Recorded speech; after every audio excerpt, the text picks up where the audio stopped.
दुनिया की सबसे बड़ी तिब्बियात गाह या रसद गाह या तजरिबा गाह सेर्न यानी यूरोपीय न्यूक्लियर रिसर्च सेंटर में हाल ही में एक नए एक जर्रे की मास दरियाफ्त की गई। जर्रा है एक, उसको कहते हैं डब्ल्यू बोजोन, उसकी मास, उसकी कमियत दरियाफ्त की गई और ये बड़ा वाकया था। साइंस की दुनिया में इस पे बहुत तफसील से गुफ्तगू हुई और इस पे बड़े बड़े मुज़ाकरे हुए। पाकिस्तान में ज़ाहिर है ऐसे मामलात को बिल्कुल नजरअंदाज कर दिया जाता है, लेकिन इसमें पाकिस्तानी कंट्रीब्यूशन भी शामिल थी। तो मैंने सोचा कि सैन में पाकिस्तानी साइंसदानों से बात की जाए, उनसे मालूम किया जाए कि ये जर्रा क्या है, इस जर्रे की मास दरियाफ्त करना क्यों जरूरी है, इसके असरात क्या होंगे और इसमें पाकिस्तान की कंट्रीब्यूशन क्या है। आइए बात करते हैं पाकिस्तान से ताल्लुक रखने वाले 3 अहम साइंसदान जो यूरोपीय मरकज बराए जौहरी तहकीक सैन स्विट्जरलैंड में ये खिदमत अंजाम दे रहे हैं। एक तजरिबा गाह जिसका नाम सैन का एक हिस्सा है, एक तजरिबा है जिसका नाम है CMS। हमारे साथ हैं बिलाल कियानी, हमारे साथ हैं अंसर इकबाल और मोहम्मद अहमद। आइए उनसे गुफ्तगू करते हैं। तो दोस्तों हमारे साथ इस वक्त मौजूद हैं बिलाल कियानी, अंसर इकबाल और मोहम्मद अहमद। ये तीनों हमारे पाकिस्तानी ओरिजिन साइंटिस्ट हैं और ये सर्न में काम करते हैं। अब सबसे पहले हम अंसर की तरफ चलते हैं। अंसर, आप चूंकि जो CMS एक्सपेरिमेंट है उसमें कम्युनिकेशन देखते हैं, सबसे पहले तो बताइए कि कितनी बड़ी अचीवमेंट है, डब्ल्यू मास क्या है और एक आम आदमी को क्या पता होना चाहिए। जी बहुत शुक्रिया आतिफ। मैं इस तरह से शुरू करूंगा, हम थोड़ा सा शुरू से बात कर लेते हैं समझाने के लिए कि बात ये है कि इंसान ने हमेशा से ये सवाल पूछा है कि ये कायनात आखिर किस चीज़ से बनी है, बुनियादी ज़र्रात क्या है जिससे हर चीज़ बनी है, सूरज, ज़मीन, पानी, हवा, हमें, आप किस चीज़ से बने। तो इस चीज़ का तारीख पढ़ें तो इसके बहुत से जवाब देने की काविशें की गई, मगर अब इस चीज़ का जवाब जहाँ साइंस पहुंच चुकी है इस जगह पे इसका जवाब इस तरह दिया जाता है। एक थ्योरी है जिसको हम कहते हैं standard model of particle physics. तो ये आप यूं समझ लीजिए कि बुनियादी ज़र्रात का, एलिमेंट्री पार्टिकल्स का एक मजमूआ है और इसको हम standard model of particle physics कहते हैं। और ये इस तरह से इसका जवाब देने की कोशिश की गई। उसमें से कुछ शायद हमारे व्यूअर्स वाकिफ भी हों। मसलन इलेक्ट्रॉन हम पढ़ते हैं एक बुनियादी ज़र्रा है। इसी तरह से जब प्रोटॉन और न्यूट्रॉन कुछ बुनियादी ज़र्रात हैं, हमें पता चला कि इसके अंदर और बुनियादी ज़र्रात पाए जाते हैं जिनको क्वार्क्स कहा जाता है। इसी तरह से एक मजमुआ है, उस मजमुए को standard model of particle physics कहा जाता है। अब इसमें इसकी जो दरियाफ्त हुई standard model of particle physics की, ये एक साथ नहीं हुई। इसमें ऐसे है कि कुछ ज़रात पहले डिस्कवर हुए, दरियाफ्त हुए, उसके बाद कुछ लोगों ने पेशीनगोई की, प्रिडिक्शंस की गई, कुछ बाद में दरियाफ्त हुए। उनमें से एक डब्ल्यू बोज़ॉन है जिसके ऊपर आज हम कुछ बात भी करेंगे। ये 1983 में सर्न ही में, जहां हम बैठे हैं, यहीं पे दरियाफ्त किया गया और इसके नतीजे में नोबेल इनाम भी दिए गए। और यहाँ दिलचस्प बात यह है कि इस डब्ल्यू बोज़ॉन का डॉक्टर अब्दुल सलाम के काम से बहुत डायरेक्ट लिंक जिसको कहना चाहिए वो है, क्योंकि उन्होंने जो उन्होंने तरीका बताया, उस तरीके के मुताबिक नए ज़र्रात होने चाहिए और उन नए ज़र्रात में से डब्ल्यू बोज़ॉन एक है। अच्छा, अब इसमें अगर आप मुझे थोड़ा सा वक्त और दें तो मैं आपको ये समझाने की कोशिश करता हूँ अपने व्यूअर्स को कि ये डब्ल्यू बोज़ॉन का मास ये क्या है और इसको मुहैया करना ज़रूरी क्यों है। मतलब हम क्यों इस देखना चाहते हैं कि डब्ल्यू बोज़ॉन का मास या उसका वज़न क्या है, ये क्यों ज़रूरी है। तो पहली बात तो ये समझ लीजिए कि ये बुनियादी ज़र्रात हैं और इनका वज़न या इनका मास बहुत ही छोटा होता है। तो और हमारे डिटेक्टर आपको पता है कि बहुत ज़्यादा वज़नी, बहुत बड़े डिटेक्टर्स हैं। तो डब्ल्यू बोज़ॉन के मास को हमारे मसलन CMS डिटेक्टर जहाँ पे हम सारे जिससे मुंसलिक हैं, उससे मुहैया करना ये बिल्कुल इस चीज़ के मुतरादिफ है कि आपके पास एक तराजू हो, एक वज़न करने की एक चीज़ हो और वो वज़न करने की चीज़ या तराजू जो है उसका वज़न, अपना वज़न ज़मीन के वज़न के बराबर हो और आप उसको इस्तेमाल करके एक सेब का या एक क्रिकेट की गेंद का इसका वज़न निकालना चाहें। तो यहाँ से आपको अंदाज़ा हो रहा होगा कि ये कितनी मुश्किल बात है। पहली बात ये। अच्छा, दूसरी बात इस हवाले से कि इसके मास को, इसके वज़न को मेज़र करना ज़रूरी क्यों है, उसमें मैं थोड़ा-सा समझाना चाहूँगा। मिसाल ले लेते हैं कि हमारे पास ये एक क्रिकेट बॉल है, एक गेंद है। अब इसमें मैं इसकी कुछ चीज़ें नाप सकता हूँ। मसलन मैं पहला काम क्या कर सकता हूँ कि मैं इसको सर्कमफेरेंस जिसको कहा जाता है, अगर मैं इसके इर्द-गिर्द एक धागा लपेटूँ और उसकी पैमाइश करूँ तो उसको सर्कमफेरेंस मेज़र कर सकते हैं। फिर दूसरी चीज़ हम क्या कर सकते हैं, आपको पता है कि जिसको डायामीटर कहा जाता है, यानी मैं ये देखूँ कि ये गेंद कितनी चौड़ी है। اب ہمیں ریاضی کے قاعدوں کے مطابق، میتھس کے فارمولوں کے مطابق ہمیں پتہ ہے کہ اگر یہ دونوں چیزیں، اگر ان میں سے ایک چیز ہمیں پتہ ہو تو ہم دوسری نکال سکتے ہیں۔ مثلاً اگر ہمیں یہ پتہ ہو کہ اس کا ڈائیمیٹر کیا ہے تو اس کو پائے سے ضرب دے کے اس کا سرکمفیرنس نکالا جا سکتا ہے۔ اب اگر میں ایسے کروں کہ ان دونوں کی پیمائش کروں، مگر وہ جو ریاضی کا قاعدہ ہے اس کے مطابق نہ آ رہی ہوں، تو مجھے یہ تو میرے پاس کچھ امکانات ہیں۔ پہلا امکان یہ ہے کہ میں نے جو میجرمنٹ کی ہے وہ غلط ہے۔ دوسرا امکان جو زیادہ دلچسپ بات ہے وہ یہ ہے کہ میرا قاعدہ غلط ہے۔ جو میں نے سوچا تھا کہ سرکمفیرنس پائے سے ضرب دے کے ڈائیمیٹر کو نکال سکتے ہیں، وہ غلط ہے۔ تو اسٹینڈرڈ ماڈل اسی طرح کی ایک صورتحال ہے۔ اس میں بہت سارے پیرامیٹرز ہیں، ان میں سے مثلاً ایک ہے جیسے الیکٹران کا وزن کیا ہے، ڈبلیو بوزون جس کی آج ہم بات کر رہے ہیں اس کا وزن کیا ہے۔ بہت سارے پیرامیٹرز ہیں اور ان کو سب کو میجر کیا جا سکتا ہے، ناپا جا سکتا ہے۔ اور اگر ہم ان سب کو ناپیں اور ہمیں یہ اس سے پتہ چلے کہ یہ آپس میں مناسبت نہیں رکھتے، تو اس سے ہمیں یہ پتہ چلے گا کہ اسٹینڈرڈ ماڈل جس کے اوپر آج ہماری پارٹیکل فزکس کی عمارت کھڑی ہے، یہ تھیوری صحیح نہیں ہے اور اس کے آگے بھی کوئی چیز ہے۔ تو یہ وہ وجوہات ہیں جن کی بنا پہ ہم ڈبلیو میث کو ناپنا چاہتے ہیں، اور اتنی پریسیجن جس کو کہتے ہیں، بہت ہی صحیح طریقے سے، بہت چھوٹی انسرٹنٹی کے ساتھ ناپنا چاہتے ہیں۔ یہ بات ہے۔ اچھا انصر، یہ بھی بتا دیجئے اس سے پہلے کہ ہم بلال کی طرف اور محمد احمد کی طرف جائیں، یہ بتائیے کہ یہ سین نے اظہار دریافت کیا ہے، ایک عام آدمی، ایک عام انسان جو سائنس سے، خاص طور پر فزکس سے دلچسپی رکھتا ہے، اس کے لیے کیوں عام ہے؟ آپ نے بتایا کہ اسٹینڈرڈ ماڈل کے لیے ظاہر ہے اس کی پروگرس کے لیے عام ہے، لیکن کیا اس کا جو اس وقت سین میں ایکسپیریمنٹس چل رہے ہیں ڈارک میٹر کے ڈیٹیکشن کے لیے یا ڈارک انرجی کی ڈیٹیکشن کے لیے، کیا اس سلسلے میں یہ آگے بڑھ رہا ہے، یا یہ جو ویک فورس ہے اس کو اور بہتر سے ڈیفائن کرنے کے لیے ہے؟ جی، اس میں دو باتیں میں کرنا چاہوں گا۔ ایک تو پہلی بات یہ ہے کہ اصولاً ہمارے ہاں یہ ایک بات پائی جاتی ہے کہ کوئی سائنس ہو رہی ہے تو اس کا مجھے کیا فائدہ ہوگا۔ اصولاً میرے نزدیک، میں اس بات کو ہمیشہ ایسے کرتا ہوں کہ میرے نزدیک سائنس یا تعلیم یا علم اس لیے حاصل کرنا چاہیے کہ وہ علم ہے۔ اور اگر آپ اسی صورتحال پہ اگر آپ واپس جائیں، کوئی ایک صدی واپس جائیں، جب الیکٹران وغیرہ، جے جے تھامسن نے ایکسپیریمنٹ کیا، الیکٹران وغیرہ دریافت ہو رہے تھے، تو اس وقت لوگوں نے ایسی باتیں ہی کی کہ الیکٹران سے میرا کیا تعلق ہے، مجھے اس سے کیا فائدہ ہوگا۔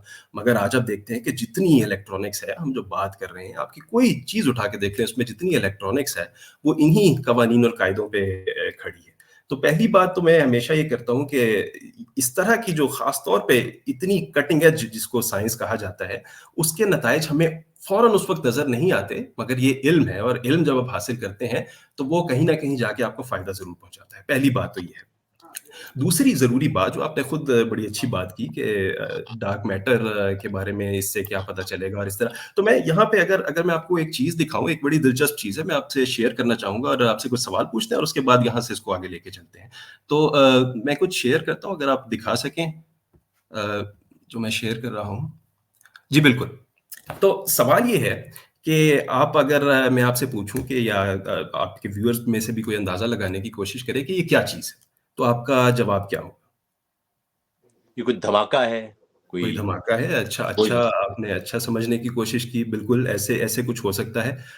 چلیں اب میرے سامنے چونکہ لوگ نہیں بیٹھے، ورنہ اس میں آمنے سامنے بات ہوتی تو میں تھوڑا سا بتانے کی کوشش کرتا ہوں۔ یہ سورج کی ایک تصویر ہے۔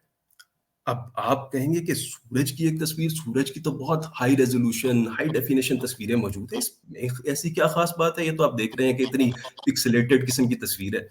تو بات یہ ہے کہ یہ سورج کی یہ تصویر دن کو نہیں بنائی گئی، یہ رات کو بنائی گئی ہے۔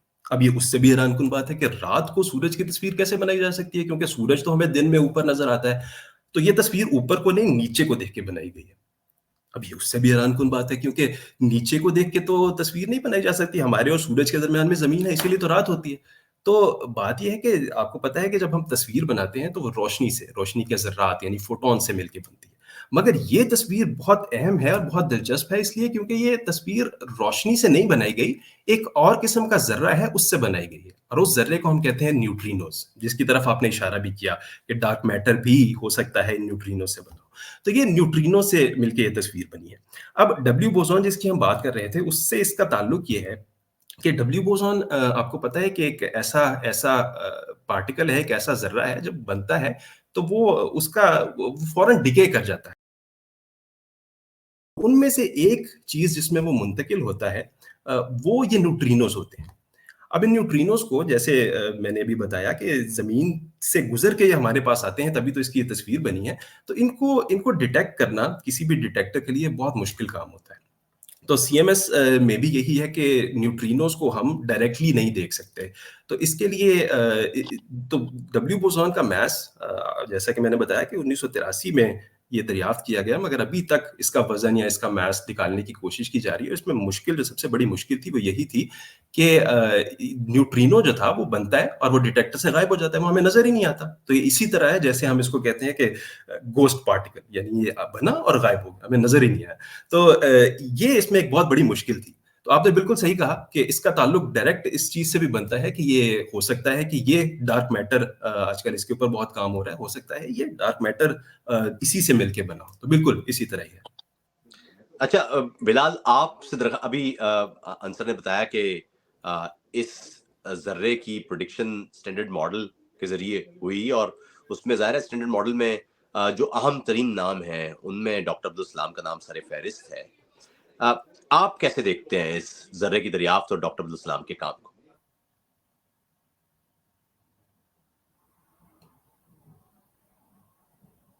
آپ کی آواز نہیں آ رہی ہے بلال. جی کیا آپ مجھے سن سکتے ہیں آپ؟ جی بالکل.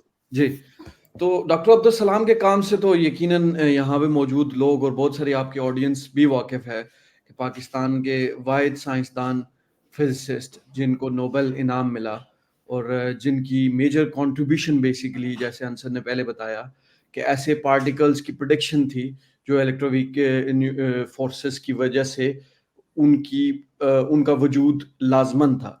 تو یہ ڈبلیو بوزون کی پریڈکشن انہی کی تھیوری سے ہوئی. پھر اس کے مختلف ٹیکنیکل اسپیکٹس پہ انصر نے ابھی روشنی ڈالی ہے کہ کیوں اتنا مشکل ہے اس پارٹیکل کے مختلف پیرامیٹرز جیسے میس کو میجر کرنا. اور اس کی بنیادی وجہ بھی ہمارے پاس نیوٹرینوز کی وجہ سے ہے، جس کے اندر یہ پارٹیکل ڈیکے کرتا ہے، جس کی وجہ سے ہماری اس کی پیرامیٹرز کو میجر کرنا ہمارے لیے مشکل ہے. یہاں پہ پاکستان کے لیے تو میں یہ کہوں گا اور ڈاکٹر عبدالسلام کے حوالے سے یہ کہوں گا کہ آج تک ان پارٹیکلز کی میجرمنٹ کو فزسسٹ اور فزکس کے لوگ بڑے ہی پراؤڈلی دنیا میں پریزنٹ کر رہے ہیں. جیسے سی ایم ایس نے recently the most precise measurement of W boson mass کے حوالے سے انہوں نے ایک آرٹیکل پبلش کیا اور ہماری سب سے پریسائز میجرمنٹ تھی. تو آئی تھنک کہ پاکستانیوں کے لیے اور ڈاکٹر عبدالسلام کے حوالے سے ہمارے لیے ایک بڑا پراؤڈ کا مومنٹ ہے کہ ہم آج تک ان پارٹیکلز کو لے کر ایک جد و جہد میں ایک فزکس کے انڈرسٹینڈنگ میں آگے بڑھتے جا رہے ہیں. تو میں سمجھتا ہوں کہ یہ ایک اچیومنٹ ہے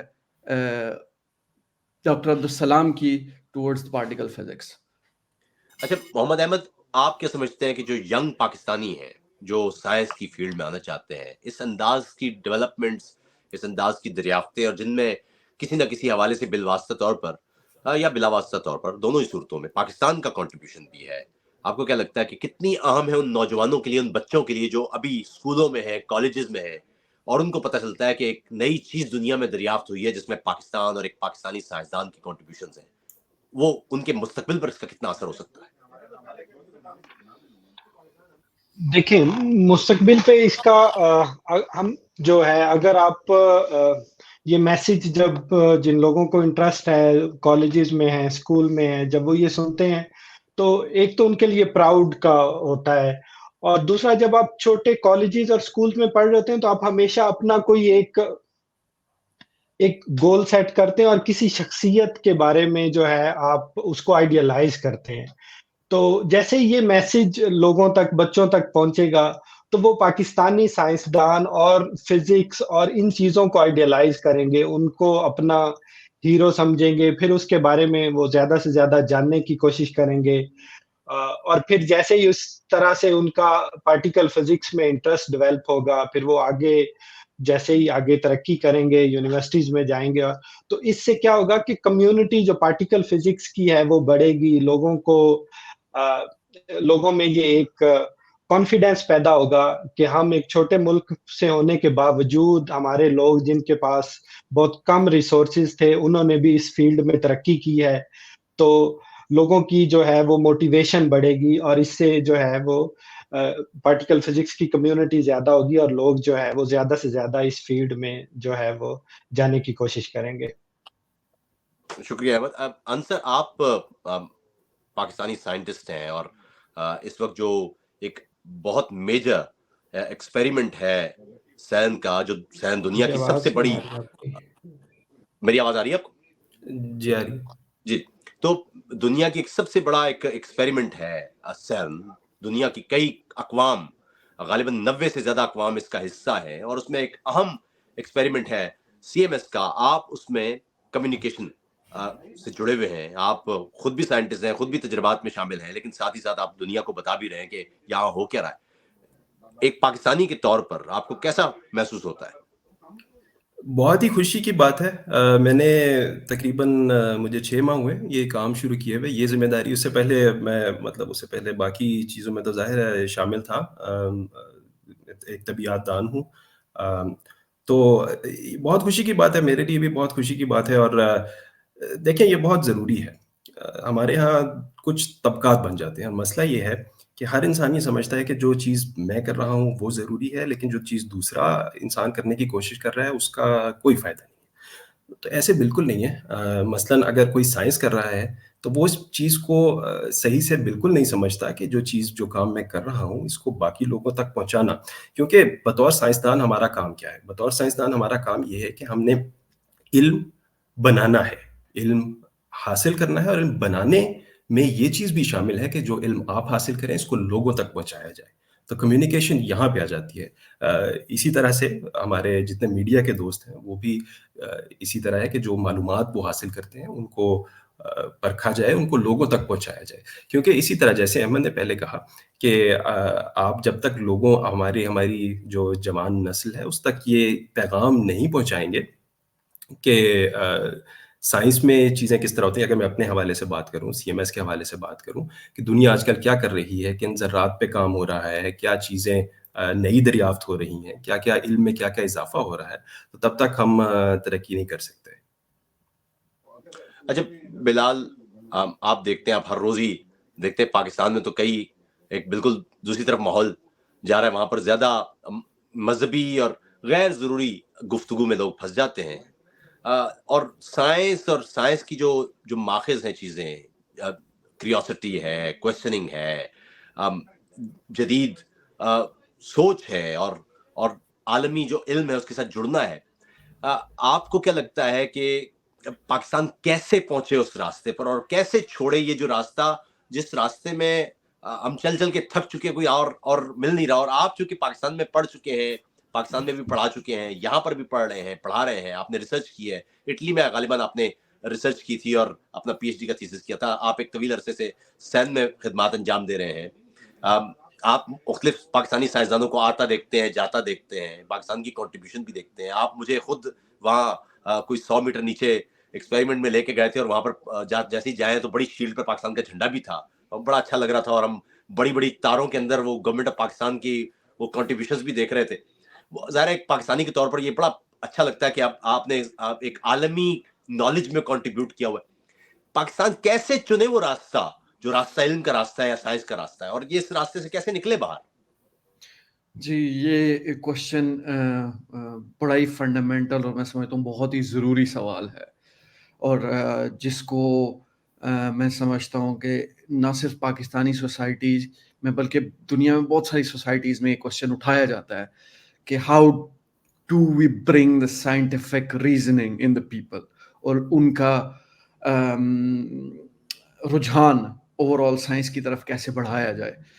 तो मैं ये समझता हूँ ज़ाती तौर पे कि साइंस के हवाले से जो तरक्की है और जो आप डेवलपमेंट अपने बच्चों को जितने अच्छे तरीके से और जितने बेहतर तरीके से उनको समझाएंगे, उससे हमारा माशरा जो है वो आपने बताया था, आपने बिलाल बताया था कि आपने टीवी पर एक प्रोग्राम देखा था जी। उस वक्त अपने नौजवान, खैर अभी भी आप नौजवान हैं लेकिन उस वक्त बहुत नौजवानी के दौर में नहीं तो मैं आप एक इस छोटा चीज़ सा पर मैं छोटी सी जी, एक जी। चीज ऐड कर दूं, उस प्रोग्राम की तरफ भी आ रहा हूँ। एक छोटी, जैसे पहले आपने एक सवाल पूछा कि ये डब्ल्यू मैस मेजरमेंट का हमें क्या फायदा है, मतलब एक अच्छा बड़ा लेजिटिमेट सवाल है कि एक आम आदमी को इसका क्या फायदा, भाई हम क्यों इस पे पैसे खर्च कर रहे हैं। तो उसमें आंसर ने फिर इलेक्ट्रॉन्स की डिस्कवरी की बात की। तो उस पर अगर आप देखें कि अगर इलेक्ट्रॉन्स ना होते तो आज बिजली ना होती, बिजली ना होती तो आप यहाँ बैठकर दूर दूर बैठकर गुफ्तगू ना कर पाते, हम पाकिस्तान के इस मसाइल पर अपना सर ना रगड़ रहे होते। तो ये डिस्कवरीज यकीनन जो हैं, ये समझने की जरूरत है कि फंडामेंटल रिसर्च जो है, जिसको हम फंडामेंटल रिसर्च कहते हैं पार्टिकल फिजिक्स की और मैटर की, उसको सिर्फ समझना और उसके बुनियादी ट्रुथ को और उसके सच को अगर हम पकड़ लेंगे तो उसकी प्रैक्टिकल एप्लीकेशन शायद आज से 100 साल बाद आएंगी। आपकी और मेरी हड्डियां भी गल चुकी होंगी, लेकिन हमारी नस्लें फायदा उठा रही होंगी। मैंने कहीं पढ़ा था कि वो सोसाइटी वो ग्रो करती है जिसमें लोग दरख्त इस वजह से लगाएं कि हम उन दरख्तों की छांव में ना बैठें, लेकिन हमारी नस्लें जरूर बैठेंगी। तो ये साइंस का बुनियादी बुनियादी मैसेज है, ठीक है। तो जब तक ये बात हम नहीं समझेंगे कि जो साइंसदान कर रहे हैं और जो बुनियादी कुदरत का सच है उसको दरियाफ्त करना जरूरी है, और जब तक हम ये अपने बच्चों में, अपनी नस्लों में ये चीज नहीं ठोक देंगे कि भाई ये बात समझो कि सच जो है it prevails somehow one way और अनदर, ठीक है। और फिर जितने भी शुफ हैं और जितने भी ये हमारी सोसाइटी के प्रॉब्लम्स हैं, ये खुद ब खुद खत्म होते जाएंगे जब उनको आप तजर्बे की कसौटी पर रखेंगे। अच्छा अंसर आखिर में बताएं कि आते मुझे अगर एक जुमला मैं ज़िम्नन अर्ज करना जी, चाहूंगा। आपने जी, सवाल पूछा, जी, मैं जी। सिर्फ एक जुमले के अंदर का जवाब देना चाहूंगा। देखें, फलसफे के हवाले से सवाल पूछना और सवाल पूछे गए सवाल को बर्दाश्त करना सीखें। ये अगर हमने बतौर एक कौम सीख लिया, हम बहुत आगे निकल जाए। दुरुस्त बात। आखिर में अंसर आप ये बता दीजिए कि ये जो दरियाफ्त है, ज़ाहिर है इसमें पाकिस्तानी साइंटिस्ट की भी किसी न किसी हद तक कंट्रीब्यूशन है, वो कितनी है? और पाकिस्तानी साइंटिस्ट सीएमएस समेत पूरे सैन में ये दुनिया की सबसे बड़ी, फिर बता दूं कि एक तजर्बागाह है तिब्बियात के हवाले से, तमाम तिब्बियादान वो किसी न किसी हवाले से किसी भी रिसर्च में हो, उनका कहीं ना कहीं मामला यहाँ जरूर जुड़ता है। जी बिलाल, कुछ कहना चाह रहे हैं आप? जी, डॉक्टर अहमद शायद कनेक्ट हो गए, आप उनको अच्छा, मैं उनसे भी जी जी, तो इसमें ज़रूरी बात ये है समझने की कि थोड़ी तकनीकी बात है, वो ये है कि हम डब्ल्यू बोसॉन के वज़न को, उसके मास को मेज़र करना चाह रहे थे। तो डब्ल्यू बोसॉन जब डिके करता है, तो हमने सुना, अभी पहले हमने बात की कि एक न्यूट्रिनो उसमें से निकलता है, मगर दूसरा ज़र्रा जो निकलता है उसको म्यूऑन कहा जाता है। और सीएमएस, आपको पता है कि सीएमएस के नाम में ही म्यूऑन आता है, कॉम्पैक्ट म्यूऑन सोलेनॉइड। तो जो सीएमएस में जो डिटेक्टर लगाए गए हैं, उसमें से जो म्यूऑन डिटेक्टर्स हैं, जो खास तौर पे इस ज़र्रे को देखने के लिए लगाए गए हैं, उसमें पाकिस्तान का बहुत बड़ा हाथ है। उसमें पाकिस्तान ने काम किया, जो नेशनल सेंटर फॉर फिजिक्स, वहाँ से इसकी मुंसलिक रहा, national centre for physics in muon detectors के साथ मुंसलिक रहा। फिर जैसे आपने खुद बताया कि अगर सीएमएस को देखने जाएं तो वहाँ पे आपको पाकिस्तान का झंडा नजर आता है, क्योंकि यही म्यूऑन डिटेक्टर्स ही की जो जब ये बने तो ये पाकिस्तान में एचएमसी में कुछ बनाए गए, उसके बाद यहाँ पे लोगों ने आके उसके ऊपर काम किया। तो इसमें पाकिस्तान का बहुत बड़ा हाथ है, इसमें कोई शक नहीं है। बहुत सारी बेहतरी आ सकती है, बहुत सारी बेहतरी आनी चाहिए, मगर यहाँ पे ये बात ज़रूर कहनी चाहिए कि पाकिस्तान का इसमें बहुत बड़ा हाथ है और पाकिस्तानियों को इस पे फ़ख्र महसूस करना चाहिए। आप दोनों का बहुत बहुत शुक्रिया। मेरे ख्याल में मोहम्मद अहमद कनेक्ट नहीं हो पाए। मेरे ख्याल में इस पर हम एक बैठक और तफसील से अंसर और बिलाल करेंगे, और मोहम्मद अहमद को भी हम लेंगे। अपना ख्याल रखिए। इसके साथ ही आप दोनों का बहुत बहुत शुक्रिया। बहुत शुक्रिया आतिफ, बहुत शुक्रिया दोस्तों। हम सबसे पहले तो आप तमाम लोगों का भी शुक्रिया कि आपने एक तवील गुफ्तगू देखी। डब्ल्यू मास दरियाफ्त किया सैन में हुआ, और इसमें हम बात कर रहे थे पाकिस्तानी साइंसदानों अंसर इकबाल से, बिलाल कियानी से और मोहम्मद अहमद से, कि इसमें पाकिस्तान का कंट्रीब्यूशन कितना था और ये कितना अहम मामला है। तो मैंने चाहा कि इस पर आपसे गुफ्तगू। अपना ख्याल रखिएगा। आदाब।